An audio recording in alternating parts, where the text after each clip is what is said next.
এই মালটাকে তো চেনেন সবাই, আর নতুন করে পরিচয় দেওয়ার মতন আমার মানে সেরম নেই। তো বিকাশ রঞ্জন ভট্টাচার্য মহাশয় যে বক্তব্যটা দিয়েছে, যে বলছে আমি যদি পাল্টা কোর্টে কেস করি মাইক বাজানো নিয়ে, দুর্গাপুজোয় মাইক বাজানো নিয়ে পাল্টা কেস করে, মানে ভাবতে পারছে আমাদের বাঙালিদের মানে কতটা আবেগে ধাক্কা মারছে। আমি সমস্ত বন্ধুদের বলছি, আমার যারা ফেসবুকে ফলো করেছেন বা হিটার আছেন সবাইকে বলছি, মসজিদে তো আজান হয়, রাস্তায়ও তো আজান হয়, অনেক প্রোগ্রাম আছে, সেটা রাস্তায় রাস্তায় অনেক মুসলিম সম্প্রদায়ের জুলুস বের করে। তা বিকাশ রঞ্জন বাবু আপনি কটা জায়গায় কেস করেছেন? সালা কেস করার অত ঝোঁক আছে যখন তাদের উপর কেস করে দেখুক না।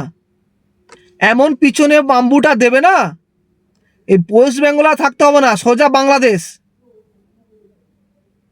আমাদের খাবেন, আমাদের হয়ে আমাদের দেশে থাকবেন, আর বাংলাদেশ থেকে এসে এখানে লুটে পুটে খাচ্ছেন, রিফিউজি হয়ে আসলেন, আর আমাদের মাথার উপরে ঘাড়ের উপর বসে উকিলগিরি করে টাকা লক্ষ লক্ষ কোটি কোটি টাকা কামিয়ে আর আমাদের উপরে আবার বেশি কথা বলছেন। এটা 2026, বাঙালি সনাতনী বন্ধুরা জেগে গেছে, ঠিক আছে? সনাতনীরা যে আপনার উপযুক্ত জবাব দিয়েছিল, তিনবার না চারবার আপনি ইলেকশানে দাঁড়ানোর পরে তারা যে লাথি মেরেছে আপনাকে জিততে দেয়নি, কারণ জানেন তো?